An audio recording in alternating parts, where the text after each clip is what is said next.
మీకు ఐడియా ఉన్నది. మేమంతా కూడా కూర్చున్నాం. ఒక్కొక్క తెలంగాణ ప్రజల సంఘమే కాకుండా సజయక్క సంజయక్క గంటలా తలబడి కిషన్ కూడా రాత్రి 2 గంటలు కూర్చున్నాడు.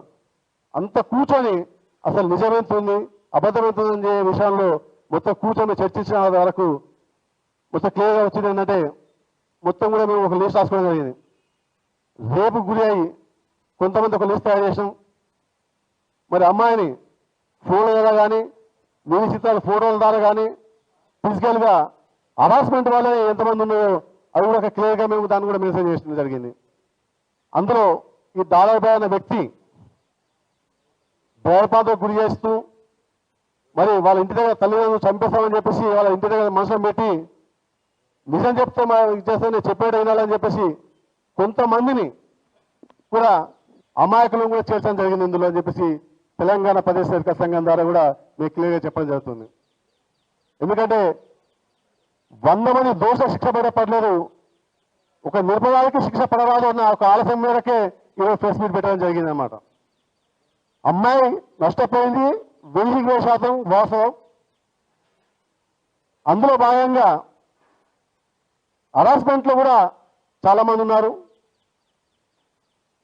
కొంతమంది ఒక $1 చేతిలో అని నరకం అనుభవిస్తూ ఆ చెప్పినట్టు కొద్దిగా అమాయకులు కూడా కొంతమంది ఉన్నారు. అమాయకులు ఎవరు కూడా బలి కావద్దు.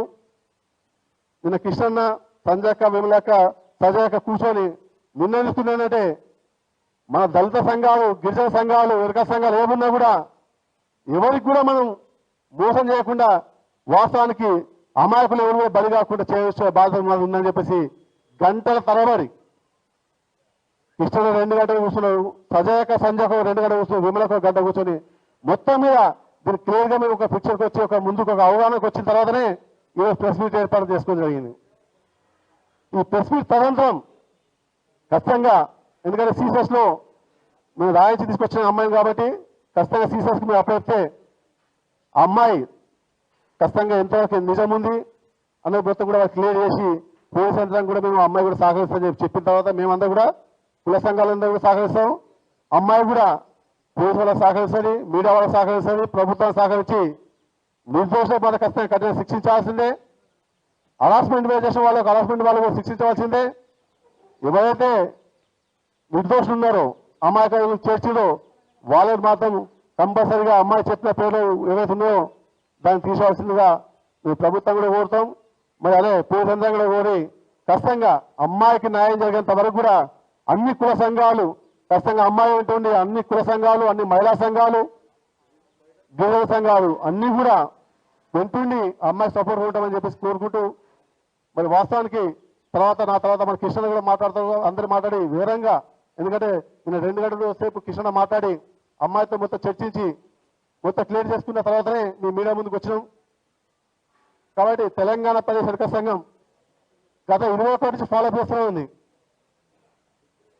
ఎప్పుడైతే పేపర్ స్టేట్మెంట్ వచ్చిందో ఆ రోజు ఫాలో చేస్తూ మరి అక్కడ సీటింగ్ కానివ్వండి, భరోసా కేంద్రం కానివ్వండి, పంజాబ్ పోలీస్ స్టేషన్ కానివ్వండి, ఇటు మీడియా ద్వారా పోలీసుల ద్వారా వాస్తవానికి ఈరోజు అమ్మాయి బతికి ఈ స్టేజ్ పైకి వచ్చిందంటే కేవలం మీ మీడియా మిత్రుల వల్లనే, పత్రికా మిత్రుల వల్లనే ఇక్కడ వచ్చింది.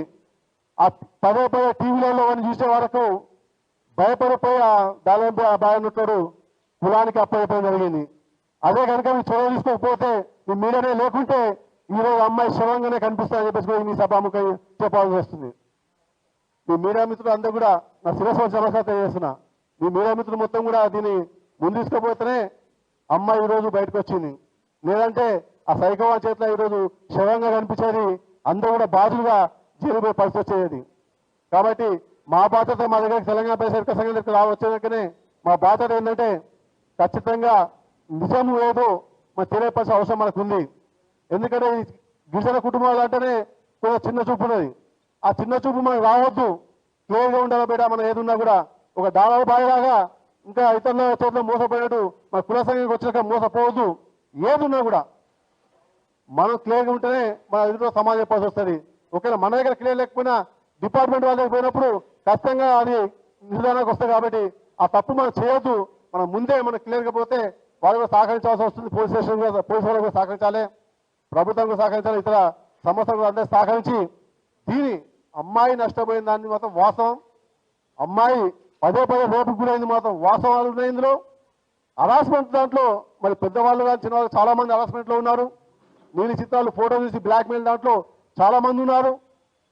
అదేవిధంగా అందులో కొంత భాగం మరి అమాయకులు కూడా ఉన్నారని చెప్పేసి క్లియర్గా మీకు మీడియా మిత్రులకు చెప్పడం జరుగుతుంది.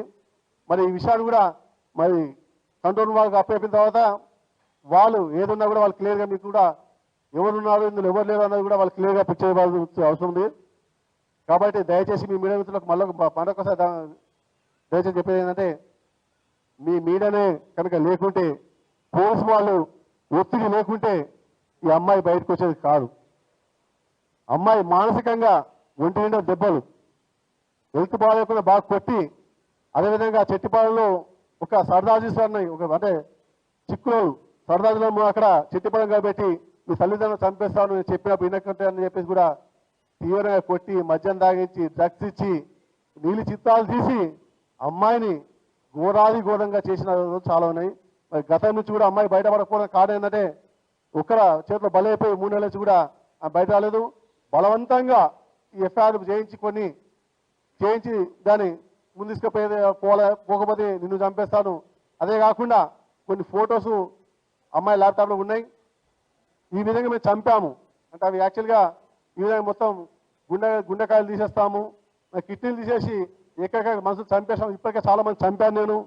ఒకవేళ నాకు చెప్పిన మాట వినకపోతే ఆ ఫోటోలన్నీ కూడా అమ్మాయి ల్యాప్టాప్లు ఉన్నాయి, అది కూడా పోలీసు వాళ్ళు సహకరిస్తుంది. ఈ విధంగా అంటే భయంకరమైన కాళ్ళు తలలు తీసేసిన శవాలను చూపించుకుంటూ నిన్ను కూడా ఈ విధంగా చంపేస్తామని చెప్పేసి బెదిరింపు చేసి మొత్తం మీద కొంతవరకు మరీ కూడా ఏం చెప్తున్నారంటే 60% రేప్ చేసే వాళ్ళు కూడా ఉన్నారు, ఒక 40% హరాస్మెంట్ వాళ్ళు కూడా ఉన్నారు, ఒక 40% అమాయకులు కూడా ఉన్నారు. అమాయకులని మనం రక్షించుకుందాం, హరాస్మెంట్ చేసిన వాళ్ళని శిక్షిద్దాం, వ్యభిచారం చేసిన వాళ్ళకు ఖచ్చితంగా వాళ్ళు పనిష్మెంట్ దొరికేంత వరకు కూడా అన్ని కుల సంఘాలు పనిచేసి ముందుకు తీసుకుపోతాయని చెప్పేసి కూడా ఈ సభాముఖ మీడియా ముందు చెప్తూ, మరి ఇప్పుడు మన కృష్ణన్న గారు ఎందుకంటే ఆయన కూడా అన్నగా కూడా 2 గంటలు మాట్లాడాను. అదేవిధంగా సంజక్క గారు కూడా నిన్న 2 గంటలు 2 నుంచి 3 గంటలు సంజక్క సజయ్ అక్క గారు కూర్చొని క్షుణ్ణంగా అంటే పోలీసు వాళ్ళు ఏ విధంగా అయితే ఇంటర్కేట్ చేస్తారో ఆ విధంగా క్లియర్గా మొత్తం కనుక్కొని ఈరోజు మీ ముందుకు రావడం జరిగింది. మిత్రులారా, ఖచ్చితంగా మీరే కనుక లేకపోతే ఈరోజు అమ్మాయి కానీ అమ్మాయి తల్లిదండ్రులు కానీ ఉండకపోయేది. మరి ఈరోజు తెలంగాణ ప్రదేశ్ ఖచ్చితంగా కనుక అమ్మాయి అప్రోచ్ అయింది కాబట్టి మరి పెద్దలందరినీ కూడా అప్రోచ్ అయిన గంటకే మనం అక్కడ కూడా సీసెస్లో కూడా మనం ఇంప్రెషన్ ఇచ్చి సీసెస్ తీసుకుపోవడం జరిగింది.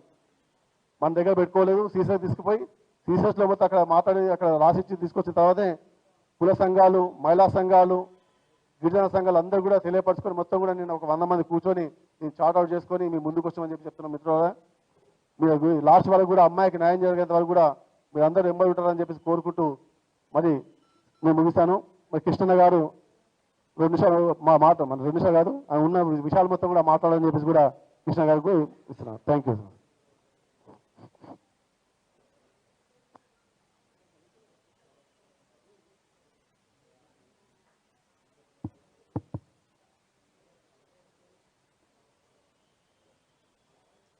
హలో హలో హలో హలో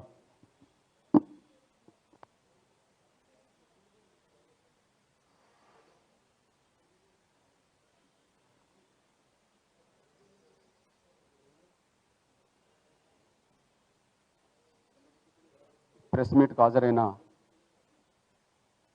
పెద్దలకు, మహిళా సంఘాల నేతలకి, పాత్రికేయ ఎలక్ట్రానిక్ మీడియా సోదరులకు ఉద్యమ నమస్సులు.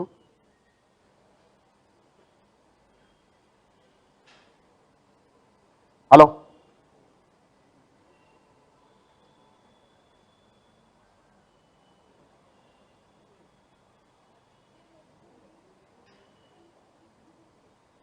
ఈ దేశంలో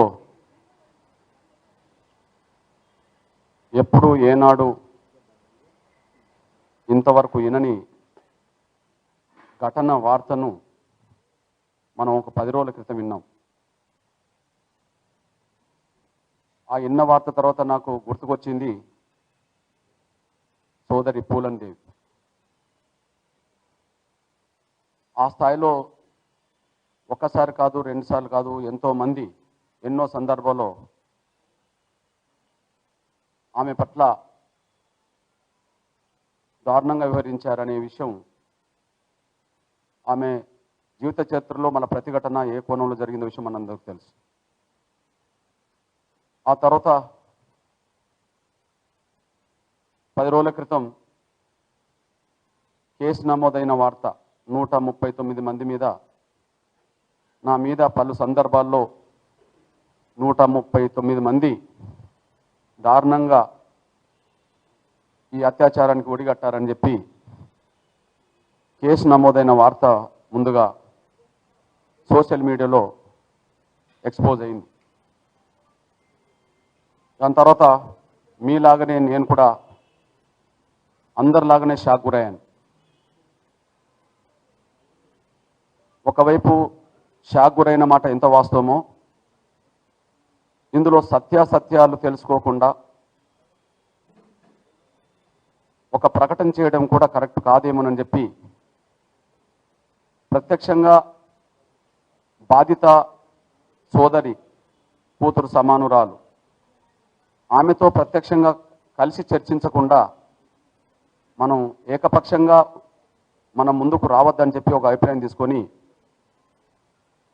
అదే సమయంలో ఆమెను ఇక బతకనివ్వరు, కొంతమంది పెద్దల పేర్లు చెప్పడం వల్ల ఆమెను చంపుతారేమో అనే ప్రచారం కూడా సోషల్ మీడియాలో వచ్చిన విషయం మీ అందరికీ తెలుసు. అట్లాంటి సమయంలో నేను హైదరాబాద్లో లేకపోయినా మాదిగ రిజర్వేషన్ పోరాట సమితి ప్రధాన నాయకత్వాన్ని, మా ఎరకల సంఘం ప్రధాన నాయకత్వాన్ని, అట్టడుగు వర్గాల సంస్థ ప్రధాన నాయకత్వాన్ని అప్రమత్తం చేసి ముందు ఏం జరిగిందో కూలంకషంగా తెలుసుకోండి అని చెప్పి నేను ప్రధాన నాయకత్వానికి చెప్పడం జరిగింది. ముందు మా ప్రధాన నాయకత్వం సంబంధిత పోలీస్ స్టేషన్కి వెళ్ళింది. సంబంధిత పోలీస్ స్టేషన్లో 1 గంట 2 గంటల సమయం తీసుకొని వాళ్ళతో చర్చించిన తర్వాత అక్కడ ఎస్ఐ సిఐలు ఇది కేసు ఫలాని కాడికి ట్రాన్స్ఫర్ అయిందని చెప్పి వాళ్ళు చెప్పడం జరిగింది. ఆ విషయం వెంటనే నా దృష్టికి వస్తే నేను దీనికి సంబంధించిన ఉన్నతాధికారి అయిన మహంతి గారు ఈ కేసు చూస్తున్నారంటే మహంతి గారి దగ్గర కూడా నేను టీమును పంపడం జరిగింది. ఆయనతో కొద్ది గంటల సేపు మాట్లాడిన తర్వాత ఆయన చెప్పిన వివరాల మేరకు ఈ కేసును మహిళా ఏసీపీ శ్రీదేవి గారు దీన్ని మొత్తం కేసును చూస్తున్నారని చెప్పి నాకు సమాచారం ఇవ్వడం జరిగింది.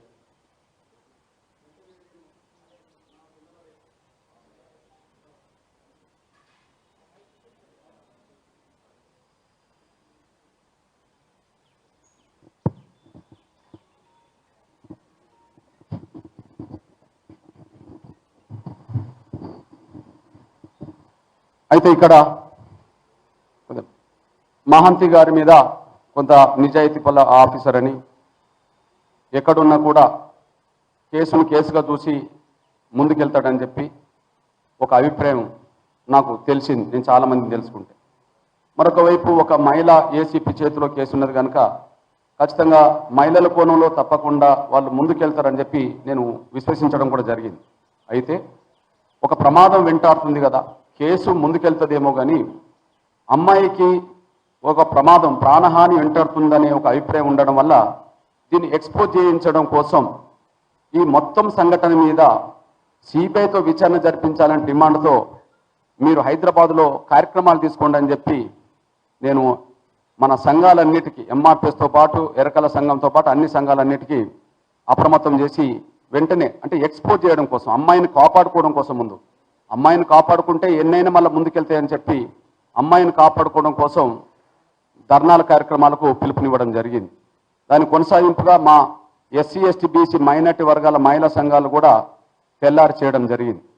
దీని కొనసాగింపుగా నేను ప్రత్యక్షంగా అమ్మాయిని కలిసి మాట్లాడిన తర్వాతనే ఒక నిర్ణయానికి రావాలని చెప్పి ఇందులో సత్యం ఎంతున్నది, అసత్యం ఎంతున్నది, ఆమె ఆవేదనలో నిజం ఎంతున్నది, లేదా ఎవరన్నా ఇలా ఇన్వాల్వ్ అయ్యి ఇతరులు చెప్పింది ఎంతున్నదో ప్రత్యక్షంగా తెలుసుకోకుండా మనం మాట్లాడడం కరెక్ట్ కాదని చెప్పి నేను అమ్మాయిని ఎక్కడున్నదో తెలుసుకొని సోదరుడు మా కుమార్కు అందుబాటులో ఉండడం వల్ల, మా ఎరకల కుమార్కు అందుబాటులో ఉండడం వల్ల రాత్రి నేను దాదాపు 2-2.5 గంటల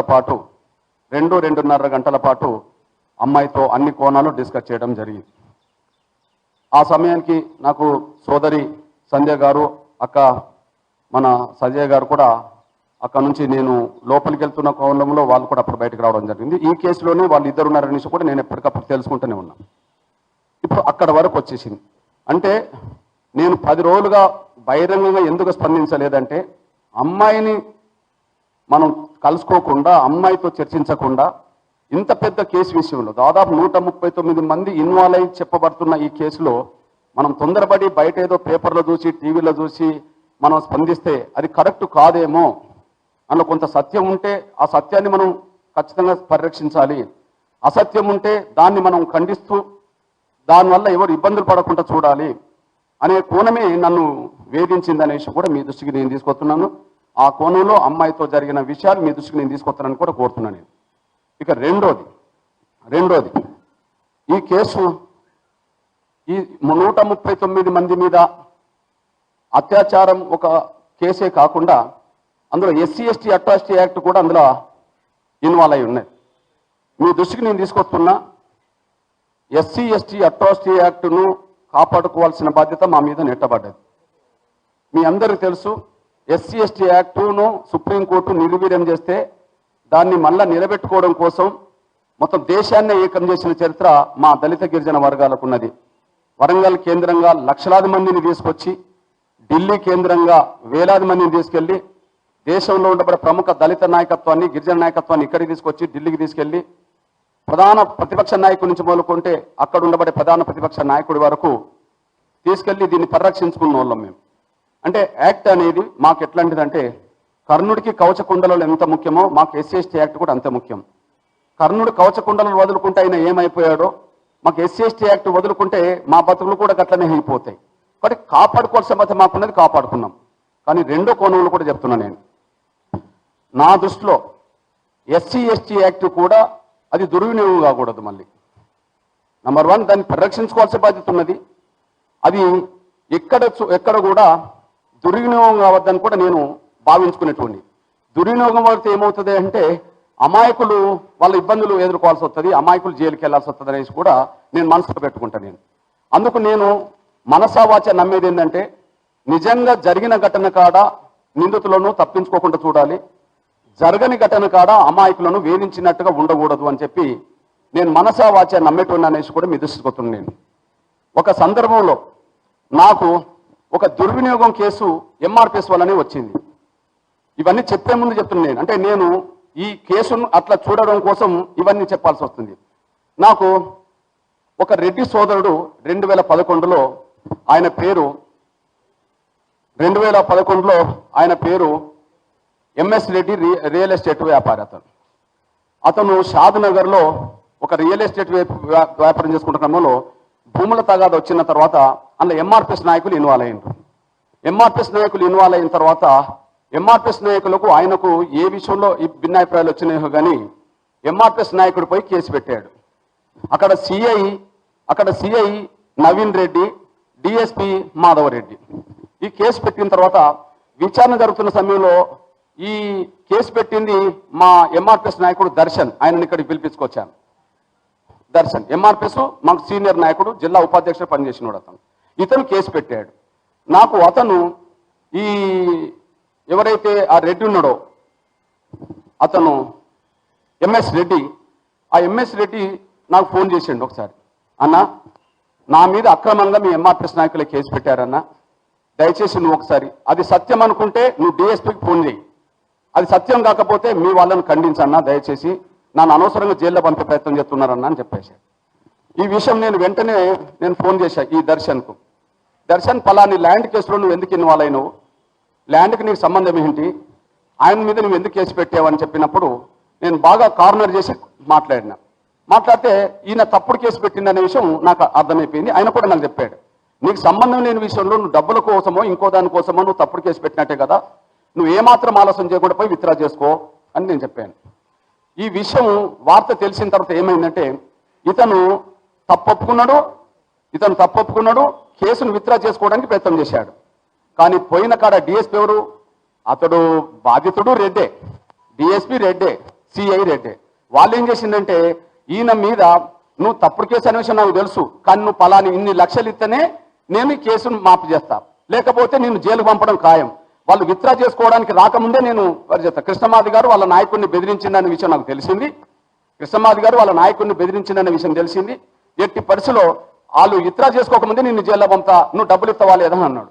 వెంటనే ఈయన డబ్బులు ఇవ్వలేదు, చివరికి జైలుకు పోవాల్సి వచ్చింది. జైలుకు పోతూ నాకు పోలీస్ వ్యాన్లో ఉంటే నాకు ఫోన్ చేశాడు, అన్న నీకు ఫోన్ చేసిన వెంటనే నువ్వు రియాక్ట్ అయ్యి మీ నాయకుడిని బెదిరించావు, విత్డ్రా చేసుకునే సమయంలో మావాడే డబ్బుల కోసం, అంటే మారెడ్డే డబ్బుల కోసం నన్ను వేధించి నన్ను జైలు పంపుతున్నాడన్న, నీకు చెప్తే న్యాయం జరుగుతుంది అనుకున్నా కానీ న్యాయం జరిగింది, కానీ మారెడ్డే నన్ను జైలు పంపుతున్నాడని చెప్పి ఆ డిఎస్పీ చెప్పాడు. ఆయన జైలుకు పోయాడు. అప్పుడు నేనేం చేశాను తెలుసా, 2011లోనే ఆయన సస్పెండ్ చేశా ఎంఆర్పిఎస్ నుంచి. 2011లోనే ఎంఆర్పిఎస్ సస్పెండ్ చేశా. ఈ రోజు కూడా నేను ఆయన బాధ్యత అప్పచెప్పలే. నేను ఎందుకు చెప్తున్నానంటే ఈ విషయం సాక్ష్యం తీసుకొచ్చా, ఎవరు కేసు పెట్టిన బాధ్యత ఆయననే తీసుకొచ్చాను. సాధారణ కార్యకర్త సస్పెండ్ మాత్రం ఓపెన్ గా చేశా, సాధారణ కార్యకర్తగా ఉండ తప్ప నీకు నాయకుడిగా ఏ బాధ్యతలు అప్పచెప్పేది లేదని చెప్పి ఈ రోజు వరకు కూడా అట్లనే ఉన్నాడు. నన్ను బాధ్యత అప్పచెప్పుదామన్నా నాకు గుర్తుకొస్తుంటది. నేను చెప్పదలుచుకున్నది ఏంటంటే మా జోలికి అనవసరంగా వస్తే మేము ఎవరిని వదిలిపెట్టాం, కానీ మా వల్ల అనవసరంగా ఎవరు బాధపడద్దు అనే దాని మీద మేము దానికి నిబద్ధతకు కట్టుబడి ఉన్నామనే విషయం కూడా గుర్తు చేస్తూ, నేను అమ్మాయి విషయంలో కూడా ఆ కోణంలోనే చూడబోయినా నేను. ఎందుకంటే ఇలా 139 మంది కేసులు ఇన్వాల్వ్ అయినప్పుడు నిజంగా 139 మంది నిజంగా ఈ ఘటనకు పాల్పడ్డారా? నంబర్ 1.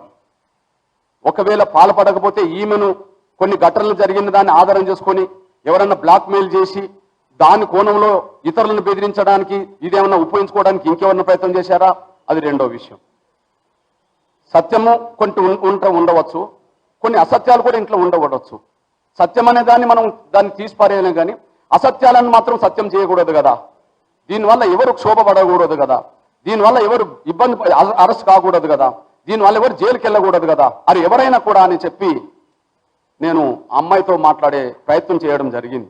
అందులో నేను అమ్మాయికి ముందు పోయినప్పుడు నేను చెప్పాను, అమ్మా నువ్వు బాధితురాలివి, నిజంగా నీ మీద అట్లాంటి దారుణానికి ఒడిగొట్టబడ్డ వాళ్ళు 5 ఉన్నా 10 మంది ఉన్నా ఎంతమంది ఉన్నా ఎన్ని సందర్భాల్లో ఉన్నా ఖచ్చితంగా వాళ్ళ మీద నువ్వు ఖచ్చితంగా నిర్దిష్టమైన అభిప్రాయమే నువ్వు చెప్పు. కానీ తల్లి, నీ వల్ల మన దళిత గిరిజన సంఘాల వల్ల ఒక అమాయకులు బలైనరు, లేదా అమాయకులు వాళ్ళు జైలుకి వెళ్ళిండ్రు అనే మాట నువ్వు రాకుండా చూడాలి. నీకు తండ్రి సమానుణ్ణి, నీకు పెద్ద అన్న లాంటి వాడిని, నా మీద ప్రమాణం చేసి చెప్పు. నీకు తండ్రి సమానుణ్ణి, నీకు పెద్దన్న లాంటి వాడిని, నా మీద ప్రమాణం చేయి. నువ్వు సత్యాన్ని దాయకు, అదే సమయంలో ఎవరి మీద అనవసరమైన నిందలు మోపకు. దయచేసి తల్లి ఈ ఒక్క విషయాన్ని గ్రహించి నువ్వు నాతో డిస్కషన్లో పాల్గొనని చెప్పి నేను 2.5 గంటల డిస్కషన్లో పాల్గొన్నాను. నేను ఆ డిస్కషన్లో పోలీసులు కేసును పర్యవేక్షించడానికి పరిశీలించడానికి ఎన్ని రకాలుగా క్వశ్చన్స్ చేస్తారో నేను దానికంటే 4-5 రకాలుగా అదనం చేశాను. నేను నాకు ఆన్సర్ కోసం, నిజాయితీగా ఆన్సర్ రావాలి, అది వాస్తవం చెప్పి అంగీకరించడం కోసం అమ్మాయిని 2.5 గంటల్లో నేను ఒక రకం చెప్పాలంటే వేధించినట్టుగానే నేను ప్రశ్నలు వేశాను. నేను చివరికి ఆ వేధింపులు తట్టుకోలేక వల్ల ఏడ్చిన సందర్భాలు ఒక 4-5 సార్లు ఉన్నాయి. అంటే నిన్ను ఏడిపేయడానికి కాదు తల్లి, నీ నుండి సత్యం వస్తేనే నేను సత్యం సాటాల్సి వస్తుంది, దానివల్ల నేను గట్టిగా మాట్లాడాల్సి వస్తుంది తల్లి అంటే అప్పుడు అమ్మాయి చెప్పింది. ఇక నంబర్ 1, ఇందులో పెళ్లి అయిన కాడ నుంచి ఇప్పటి వరకు ఒక 4-5 ఘటనల రూపాయలు, పెళ్లి అయిన కాడ నుంచి ఇప్పటి వరకు 4-5 ఘటనల రూపాయలు చెప్పిండ్రు. ఆ ఘటనలో పాల్గొన్న వాళ్ళని చూస్తే వాళ్ళు కొంత మానవ మృగాలు ఉంటారు, కానీ వాళ్ళు కులం మతం అనేది ఇక్కడ చెప్పాల్సిన అవసరం లేదు. ఎందుకంటే అందులో ఎస్సీలు ఉన్నారు, అందులో ఎస్టీలు ఉన్నారు, అందులో బీసీలు ఉన్నారు, నాకు మైనార్టీ పేరు ఇక్కడ వినపడలేదు కానీ ఓసీలు కూడా ఉన్నారు. ఒక అతను మైనార్టీ, ఓకే, మైనార్టీ ఒకరు ఉన్నారు. ఇక్కడ అన్ని సామాజిక వర్గాలకు సంబంధించిన వాళ్ళు ఆమెను అప్పుడప్పుడు ఈ రకమైన వేధింపులకు, ఈ రకమైన ఘటనలకు పాల్పడ్డారనే విషయం స్పష్టంగా కళ్ళ ముందు కనిపిస్తుంది.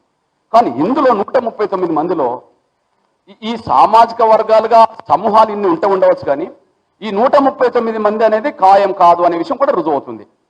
ఇందులో 139 మంది మాత్రం లేరనే విషయం కూడా స్పష్టంగా రుజువవుతుంది. నాకు ఇందులో ఆమె చెప్పింది, నేను కనుక్కున్నది నిర్దిష్టమైన అభిప్రాయం ఏంటంటే, ఇందులో ఒక 30%, ఇందులో మినిమం 30% దాదాపు 10 ఏళ్లలో ఆమె పైన ఆమె పెట్టిన ఏ కేసు అయితే ఉన్నదో అత్యాచారం అనే కేసుకు వర్తింపజేసే విధంగా ఒక 30% మినిమం అందులో ఉన్నారనే విషయం కూడా స్పష్టంగా రుజువవుతుంది. ఇకపోతే అత్యాచారానికి సంబంధించిన విషయంలో ఒక 30% కోణం ఉంటే, మిగిలిన కొంత పర్సెంటేజీ డైరెక్ట్ అత్యాచారానికి ఒడిగట్టలేకపోయినా మానసికంగా, శారీరకంగా కొంత ఆమె పట్ల కొంత ఇబ్బంది పెట్టినట్టుగా, మానసికంగా శారీరకంగా ఆమె పట్ల కొంత ఇబ్బంది పెట్టినట్టుగా కొన్ని రకాలుగా ఉన్నదనేసి కూడా మీ దృష్టి తీసుకొస్తున్నాను నేను. అంటే డైరెక్ట్ అత్యాచారాన్ని ఒడిగట్టబడ్డ వాళ్ళు ఒక 30% ఉన్నారు. వాళ్ళ పేర్లన్నీ మిగతా విషయాన్ని తర్వాత మా అమ్మాయి మాట్లాడుతుంది. రెండో కోణం ఏంటంటే, కొంత పర్సెంటేజ్ ఆమెను డైరెక్ట్ గా కాకుండా ఇండైరెక్ట్ గా వేధించే ప్రయత్నాలు, లేదా డైరెక్ట్ గా కూడా వేధించే ప్రయత్నాలు కొన్ని జరిగినాయి అనేసి కూడా రుజువుతుంది. అంటే అత్యాచారం ఒడగట్టకుండానే అమ్మాయిని మానసికంగా కొంత ఇబ్బంది పెట్టినట్టుగా, బ్లాక్ మెయిల్ చేయడానికి కొంత ప్రయత్నం చేసినట్టుగా స్పష్టంగా రుజువుతుంది. అది వేధింపుల కింద వస్తుంది. ఇక మూడోది, ఇందులో దాదాపు 60%కి పైగా, దాదాపు 50%, దాదాపు 40%కి పైగా ఇందులో అసలు కేసుకు అమ్మాయికి సంబంధం లేదు, కానీ దాదాపు 40% పైగా ఉన్నదనేసి కూడా మనకు స్పష్టంగా రుజువు అవుతుంది. ఇందులో నేను గమనించింది ఏంటంటే, ఈ 3 కోణాలు. నంబర్ 1, అత్యాచారం పాల్పడ్డ వాళ్ళు ఈ 10 ఏళ్లలో దాదాపు ఒక పర్సెంటేజీ, మానసికంగా బ్లాక్మెయిల్ చేసే పద్ధతిలో వేధించటోళ్ళు ఒక పద్ధతి, అసలు అత్యాచారాలకు వేధింపులకు సంబంధం లేని కేసులో ఇరకబడ్డ వాళ్ళు ఈ పర్సెంటేజ్ ఉన్నదనేసి కూడా స్పష్టంగా రుజువు అవుతుంది. ఈ నేపథ్యంలో మీకు చెప్పదలుచుకున్నది ఏంటంటే, వాస్తవానికి అమ్మాయి చిన్న వయసులోనే ముందు బ్లాక్మెయిల్ గురవుతూ అమ్మాయి అత్యాచారానికి పాల్పడడానికి దారితీసింది. అమ్మాయిని అత్యాచారం చేసుకోవడానికి వాళ్ళకు దారితీసింది. ఎప్పుడైతే అక్కడి నుంచి బయటపడడం కోసం జరిగిన ప్రయత్నం అంతా అమ్మాయి బయటపడకుండానే ఒకరి నుంచి ఒకరికి ఇట్లా ఇబ్బంది పడే పరిస్థితికి నెట్టబడ్డది. అందులో ఫస్ట్, అమ్మాయి జీవితం ఈ స్థాయిలో మలుపు తిరగడానికి, అమ్మాయి జీవితం ఈ స్థాయిలో నిజంగా సమాజం ముందు ఇట్లా రావడానికి ముందు కారణం మాత్రం ఆ ఎస్ఎఫ్ఐకి సంబంధించిన మీసాల సుమన్. అతను దళితుడు, మాలో మాదిగో ఎవరైనా కూడా. నేను అడిగాను రాత్రి, మా దళితుడు అనేటప్పుడు మాలా మాదిగ అంటే ఎవరైనా కానీ, మీసాల సుమన్ ఎపిసోడ్ ఎప్పుడైతే అమ్మాయి జీవితంలో ఎంటర్ అయిందో, అంతకుముందు పెళ్ళైన సమయంలో కొన్ని వేధింపులు, కొన్ని రకాలుగా అత్యాచారాలు తెలిసిన వాళ్ళు ఇదంతా జరిగింది ఇంటికాడ. కానీ అమ్మాయి ఈ ఒక చదువుకునే రోజుల్లో ఎప్పుడైతే ఎస్ఎఫ్ఐ మీసాల సుమన్ పరిచయమై ఇదంతా జరిగిందో, అక్కడి నుంచి అమ్మాయి మొదలు చెప్పినట్టుగా ఏదైతే ఒక రూమ్ లో అమ్మాయికి ఏదో తాగిపెట్టి రూమ్ లో బట్టలు తీసి ఆమెను ఈ రకంగా చేసిన ప్రారంభించి మొదలుకుంటే, అప్పుడు రికార్డ్ చేసుకొని ఆమెను అదుపులో పెట్టుకొని, ఇవి నీకు ఇవ్వాలంటే ఖచ్చితంగా ఇక మేము చెప్పినట్టు వినాలనే పద్ధతిలోనే, చిన్న వయసు, ఆ వయసులో ఏమి ప్రతిఘటించలేని, ఏమి చేయలేని, అందులోంచి బయటపడితే చాలు అనుకునే పద్ధతిలోనే ఈ బిడ్డ అక్కడి నుంచి ప్రయాణం అంతా జరిగి ఈ దశకు వచ్చింది. ఈ దశకు వచ్చిన తర్వాత ఇవన్నీ తెలిసిన ఇంకొక బ్లాక్ మెయిలరు ఈ చివరి ఘట్టంలో ఎంటర్ అయ్యింది అనే విషయం కూడా మాకు స్పష్టంగా రుజువుతుంది. ఆయనే డాలర్ శ్రీకర్ రెడ్డి, ఏం రెడ్డి అమ్మా, రాజా శ్రీకర్ రెడ్డి అమ్మాయి మీద ఇప్పుడు 139 మంది ఉన్నారో, 139లో దాదాపు ఒక 40% ఎవరు దానికి సంబంధం లేదు. కానీ 139లో 40% ఎవరికి అన్న 139లో ఎవరికి సంబంధం లేదు. కానీ ఈ 139 మందితో కేసులు పెట్టించి, 139 మంది మీద కేసులు పెట్టించి, ఆ కేసుల ద్వారా వాళ్ళను వేధించే ప్రయత్నం చేసి ఆర్థిక లబ్ధి పొందడం కోసం ఆయన బ్లాక్మెయిల్ చేయడానికి కూడా ప్రయత్నం చేయడమే కాకుండా, అమ్మాయిని కంట్రోల్లో పెట్టుకొని అమ్మాయి మీద కూడా చాలా సందర్భాల్లో అగత్యానికి పాల్పడ్డాడనే విషయం కూడా స్పష్టంగా రుజువు అవుతుంది. ఇక్కడ మొదటి కారకుడు మీసాల సుమన్. 139 మందికి కేసు పెట్టడానికి అసలు కారకుడు శ్రీకర్ రెడ్డి. శ్రీకర్ రెడ్డి కూడా అమ్మాయి మీద చాలా సందర్భాల్లో అత్యాచారానికి పాల్పడ్డ వ్యక్తి అనేది కూడా స్పష్టంగా రుజువు అవుతుంది. ఆయనని కప్పిపుచ్చుకోవడానికి ఎదటోళ్ళ విషయం కొన్ని విషయాలు తెలుసు కాబట్టి ఫోటోల రూపంగా ఇతరత్ర రూపంగా బ్లాక్మెయిల్ చేయడానికి రిజర్వ్ చేసుకున్నారు కాబట్టి దాన్ని బ్లాక్మెయిల్ చేయడానికి మళ్ళీ ఉపయోగించుకోవడానికి వాళ్ళ మీద కేసు పెట్టేయడమే కాకుండా డబ్బులు వసూలు చేయడానికి కూడా కొంత ప్రయత్నం చేసినట్టుగా స్పష్టంగా ఆధారాలు కనిపిస్తున్నాయి. అందులో ఫస్ట్ దోషి మీసాల సుమన్. ఆయనను కనుక అరెస్ట్ చేయగలిగితే ఈమె జీవితంలో ప్రతి మలుపు ఖచ్చితంగా రికార్డుగా ఉండడానికి అవకాశం ఉన్నది. రెండోది, ఎవరైతే డాలర్ ఈ రెడ్డి ఏదైతున్నాడో ఈ రెడ్డిని వెంటనే అరెస్ట్ చేయగలిగితే టోటల్ గా ఎపిసోడ్ అంతా ముగియడానికి దారితీస్తుంది. ప్రారంభం మీసాల సుమన్, ఎండ్కి వచ్చేటప్పటికి రెడ్డి. మధ్యలో కొన్ని ఘటనలు జరిగినాయి, కొన్ని ఘటనలు జరగకపోయినా కేసులు వచ్చేసినాయి. మధ్యలో కొన్ని ఘటనలు జరిగినాయి, జరగకపోయినా కొన్ని కేసులు వచ్చినాయి అనేసి కూడా స్పష్టంగా రుజువు అవుతుంది. ఈ విషయంలో నేను ఇప్పుడు మేము కనుక బాధ్యత కరెక్ట్ చేయకపోతే మా మీదేం వస్తుందో చెప్పండి. ఓకే, ఒక అమ్మాయిని అడ్డం పెట్టుకొని SC/ST కేసులు పెట్టి ఇంతమందిని ఇబ్బంది పెడతారా అనే పద్ధతిలో, అది తప్పుడు కేసులు అయితే ఇబ్బంది పెడతారా అనే పద్ధతిలో సమాజంలో మా సంఘాల గౌరవం దెబ్బతింటది, మా కులాల జాతుల గౌరవం దెబ్బతింటది. మేము ఆ పనికి రానియం, ఆ పరిస్థితి రానియం. చట్టాన్ని కాపాడుకుంటాం, ఎవరిని కూడా అనవసరంగా ఇబ్బందులు పెట్టే పద్ధతులు లేకుండా కాపాడుకుంటాం అనే విషయం నేను సాక్ష్యం చెప్పేశాను.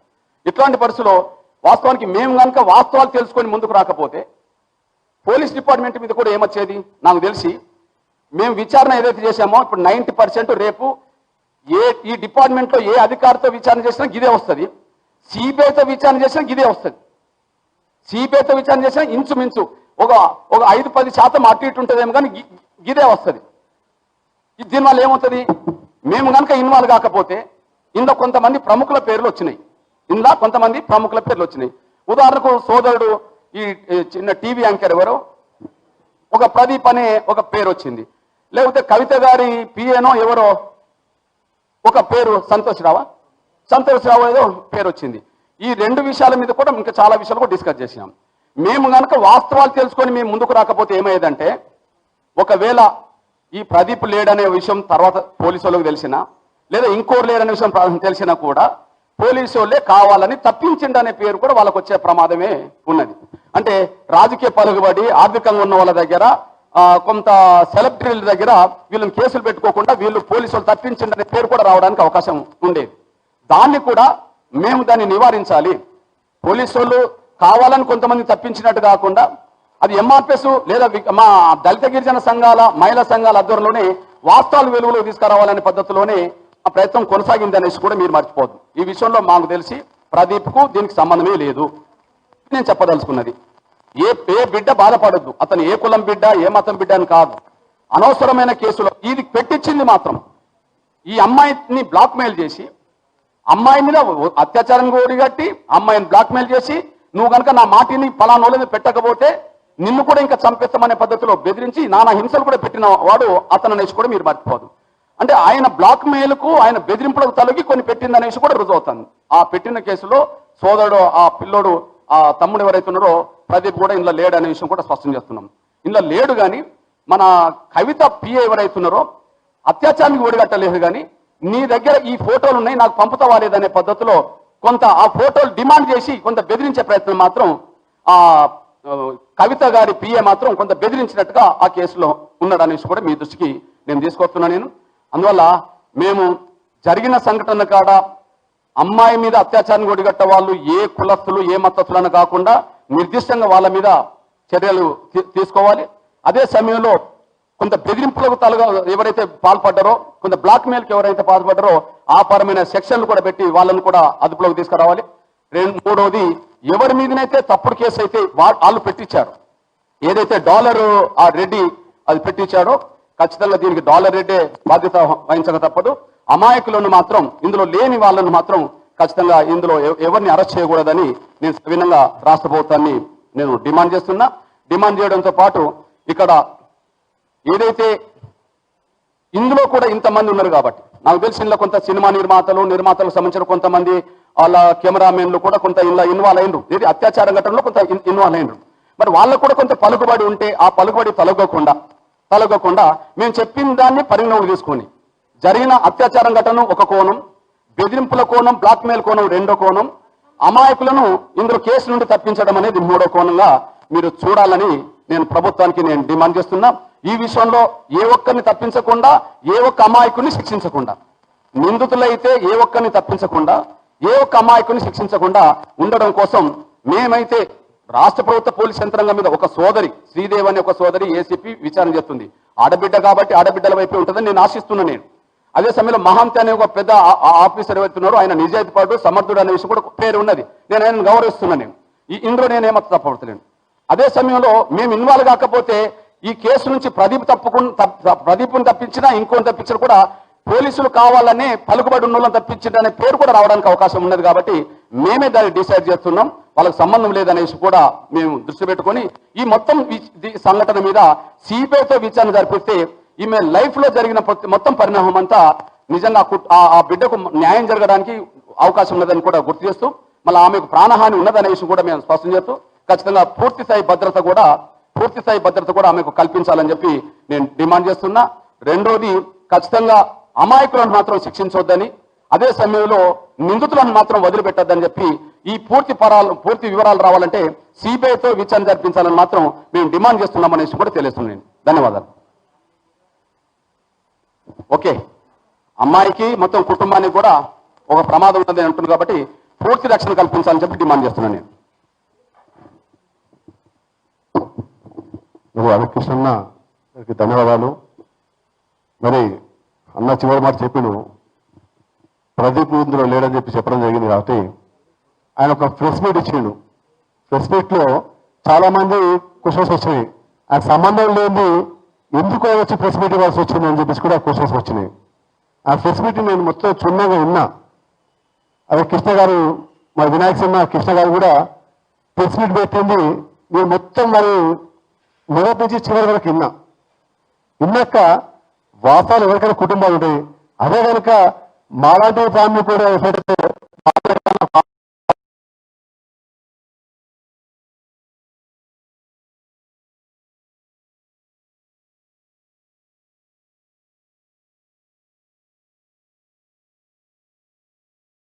సంఘం ద్వారా ఈరోజు ప్రెస్ మీట్ పెట్టడం జరుగుతుంది సోమాజిగూడలో.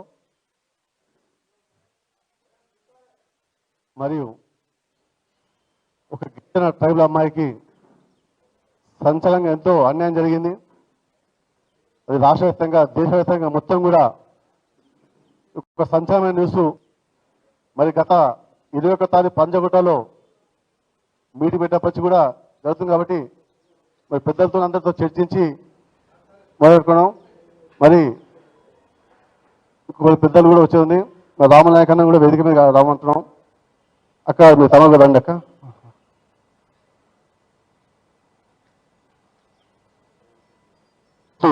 ప్రేసల గురించి మేము సహకరించేదంటే అమ్మాయి సహకరిస్తే మేము సహకరిస్తాము. మొదటిగా మీసాల సుమన్ ఒక్కడు ఉంటే అసలు అమ్మాయి లైఫ్ కు ఇక్కడ వచ్చింది.